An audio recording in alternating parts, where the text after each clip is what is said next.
Welcome boys and girls, Christine here with a discussion about Skulltaker in Total War Warhammer 3 Immortal Empires, the long-awaited legendary Lord of Khorne that was introduced alongside Omens of Destruction. And suffice to say, before he came out, I was a bit weary about what Creative Assembly would do with respect to Khorne, because it could have been really great, or it could have been broken, or it could have been disappointing. I think with Skulltaker, it's a combination of being ridiculously broken and also being somewhat disappointing. So let's take a look at the details of his campaign and how it handles. So looking at Skulltaker's campaign over here, turn 3 of his campaign in Immortal Empires, and only in Immortal Empires, we can start seeing some of the issues, if you will, of his campaign. First off, due to the Khorne rework, you now have this differentiation between mortal and demon elements. I mean, you always had it, but it was a bit of a fluffy difference. However, now it is actually a substantial difference between mortal and demonic elements in terms of the kind of units you can recruit from them. So, with both types of elements, you can get beasts or the domain of slaughter. So things like minotaurs of Khorne, things like slaughter brutes, you can recruit those in either demonic or mortal elements. However, demonic units, the other recruitment structures, specifically the Coordinate Furnace, the Foundry of Skulls, and the battlefields can only be made in a demonic element, whereas all the mortal recruitment can only be done in a mortal element. The issue I have with this is that mortal elements, especially early on in a campaign, are far above demon elements. It's only later on with things like skull cannons, when you start getting to tier 4, that things do become more fit in terms of demonic element. But the fact that you have your hero recruitment, 2 out of 3 heroes are in mortal elements as opposed to demonic elements does create certain issues.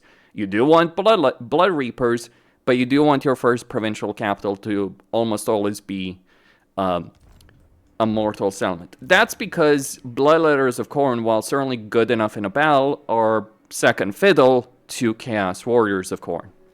And you have these, whether or not you own this DLC, whether or not you own the Champions of Chaos DLC, you do have Chaos Warriors of Khorne. And that is something of an issue with regards to that. Besides, Cultists of Khorne give you replenishment, Exalted Heroes of Khorne give you training. So you do want to get those heroes in large quantities as quickly as possible. You also have the advantage of War Leaders over here that can increase your cultist capacity by 1. And cultists are important not just for the sake of replenishment, but also they create cults, and cults can allow you to teleport around the campaign map. So that is one of the issues inherently with Khorne.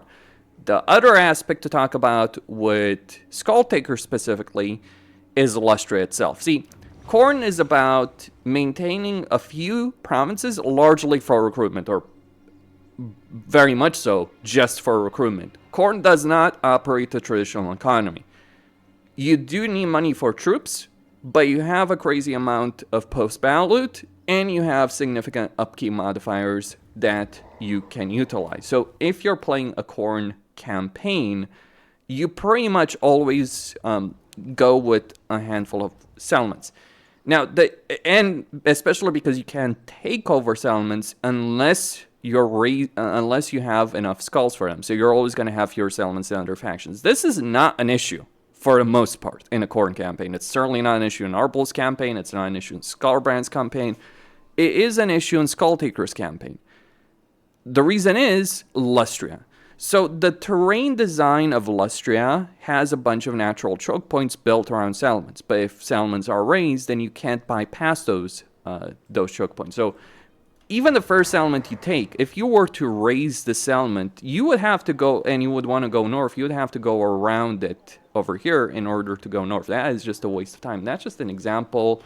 You got to consider specifically the floating pyramid as another settlement, or even this one in the creeping jungle. And those are just some examples. There's other examples as well, but suffice to say there are a number of settlements where this does apply, or a large number of settlements where this does actually apply. So those are some of the issues of Khorne and Khorne combined with Skulltaker's starting position in Lustria. Lustrian issues are far bigger or a broader issue than just Skulltaker. But CA's decision to throw Skulltaker into Lustria, well, let's just say it wasn't necessarily the best decision they could have made. It makes sense to have a Khorne Legendary Lord in Lustria, given the history of the region. Like, basically, Khorne invaded Lustria before the Vortex was set up. Like, Khorne was really the one behind the push over here in Lustria.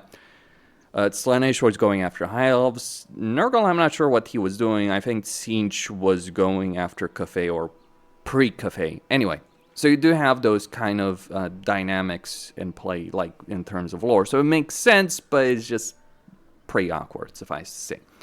Now, let's take into consideration Skulltaker's unique campaign mechanic. So his whole shtick is that he is a duelist, a really, really good duelist. And by the way, he looks a bit different in the game compared to his actual intro screen, which that thumbnail is actually based on. It's just a filter on the intro cinematic of his campaign, just a bit different with the horns, some of the armor. Anyway, so so the problem with having a great duelist is we already have great duelists, and they could have made another Malice Darkblade situation, who's an exceptionally good duelist, but they kind of didn't. Instead, while Skulltaker is not inherently as good as Malice Darkblade, and I'm sure Khorne is seething in rage at the mere thought of what I just said, the reality is Skulltaker is significantly better than Malice Darkblade to actually play. So considering but there are still going to be some issues. So you have the Cloak of Skulls, you have hero capacity for Blood Reapers, really solid early game advantage, but only really an early game advantage because Khorne can get a lot of heroes very quickly. You get a 10% chance for Destroy Bloodletter units to be restored after a battle, and you get an upkeep benefit for Bloodletters and Exalted Bloodletters. The problem with Bloodletters, I already covered with that. So you do have a Bloodletter benefit, but relying on the idea of fighting battles, or worse, auto-resolving, because like Bloodletters are pretty decent in actual stand-up battles, but they're really bad in actual auto-resolve. It comes down to the armor. It's pretty ridiculous. Like, if you want a unit that's the ultimate example of how the auto-resolve is broken, look at Bloodletters. Units that will really do amazingly well in actual battles, and one of the few units I actually feared to go, like one of the few early game demonic units that when I'm fighting them in an actual battle as another faction, I gotta be concerned about them because they can do a truckload of damage, and they're not necessarily so easy to take down as the auto-resolve might suggest. And yeah, having things like Frenzy, Physical Resistance, Spell Resistance can be a bit of a problem. So there is a great difference over there with respect to it. In terms of Lord effects and special skill line, you get campaign movement range, you get a Frenzy for Bloodletters and Exalted Bloodletters, that's where they're getting it. You do get Bloody Onslaught, so that's helping you with your dueling capability, though Grimgor has a similar version with this, and who would win between Grimgor and Skulltaker? Yeah, I know who would win. Grimgor would win. It's not even a contest, sadly enough. There are ways to end up being a better duelist. You do have a mount, at the very least. A pretty solid one at that. You do get casualty replenishment HP, effect duration for Bloody Onslaught, so it's making it better, replenishing campaign movement range after a battle, besides the inherent campaign movement range replenishment that all Khorne Lords have, not just Legendary Lords, all Khorne Lords. Speed, Vigor Loss Reduction, Wrath of Khorne ability, Terror, reduces enemy leadership. After winning a battle, the local province is marked by Khorne for the next one turn, increasing corruption and slowing enemy armies. And Bloodtoast units have +2 units on creation faction-wide. And then better Demon Forging, Missile Block Chance. So he's really making those Bloodletters work better, but doesn't help at all with auto-resolve. You do get Inevitable End, so it prevents healing, and Executioner. So yeah, he's pretty crazy in certain situations, but he's actually not the best duelist in the game. First off, he doesn't necessarily have the durability for it, and he doesn't have the armor for it, like he doesn't have a special armor slot. That's actually something that really helps out Grimgor in certain respects. Yes, Armor of Destiny is pretty solid, but yeah, Grimgor is Grimgor, suffice to say. But if it was just a question of Lord effects and faction effects, I would say Skulltaker would be pretty decent. His starting position sucks, but there are some disappointments and some broken aspects, and it really has to do with the Cloak of Skulls. Like, the Cloak of Skulls is, simply put, freaking ridiculous, but it's also disappointing at the same time. So let me explain why this is. you get a bunch of significant benefits. Experience benefits, army ability benefits, replenishing of campaign movement range after a battle. In fact, this was so ridiculous that Skulltaker could... In fact, he can get infinite movement range in his campaign still. It's just some things have been nerfed, but still some things are still ridiculous. You do get, but you do get replenishing campaign movement range after defeating a lord. This applies to every army, so you can kind of understand where things get crazy for Skulltaker. Yeah, I mean, people complain about how Skarbrand lost his ability to curb stomp the map, but Skulltaker is right there, and he's actually much better than Skarbrand ever was in that respect. But then again, Skarbrand also has some other significant benefits in his campaign, including a better starting position. And don't get me wrong, Skarbrand's starting position is not the best in the world. Skulltaker's is just worse. You do have various benefits, melee defense, bonuses in infantry, all that kind of stuff, and teleportation. And then the ability of getting skulls at skull piles or ruins will be revealed in the shroud, or colonized, or blood host being replenished after defeating a lord with the faction leader, or summoning a blood host. So there's some really, really solid benefits. Here's the problem. This does take a while to build up, and if there is a faction in Warhammer 3, if there is a race in Warhammer 3 that is all about that early game aggression and really dominating things early on, it is Khorne. Like, you look at Arbaal, you look at Skarbrand, this has defined Khorne since they were introduced in Warhammer 3. Skulltaker has a bunch of really sweet benefits, but they take so long to actually unlock in a campaign that they might as well be meaningless. Another thing I would also like to point out with respect to this is the teleportation mechanic. Like, I understand the intent that Creative Assembly had with this idea. So you're out there looking to hunt enemy lords, take their skulls, claim them, put them on the cloak. I get that. It's a good idea. But here's the fundamental issue why I think this doesn't work. It works in the sense that campaign power is absolutely there. I don't deny it. The reason I find this whole idea not workable is you look at Arbaal's campaign, you look at Oxyatl's campaign, right? You look at those kind of campaigns where you have those objectives that basically involve beating the crap out of people. And here's the thing that defines both Oxyatl and Arbaal. They have vision around the map, or they can teleport around the map without needing to explore it themselves. Skulltaker can't. You actually need to send heroes. If you're playing Skulltaker, you need to send those heroes out to explore, to find those lords, to teleport to them.